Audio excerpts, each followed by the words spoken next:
This video will introduce you to the NVivo workspace and the 4 areas of the workspace that are frequently referred to during this course. This area is referred to as the ribbon. It contains all the tools that you may wish to use when working in your project in NVivo.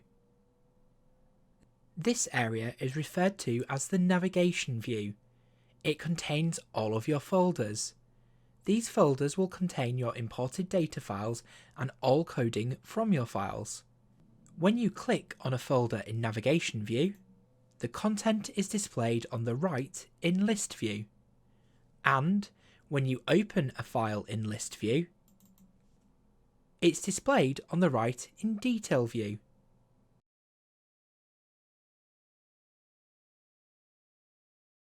You can change the order of the list by clicking at the top of any column. Click once to display from low to high. Click twice to display from high to low.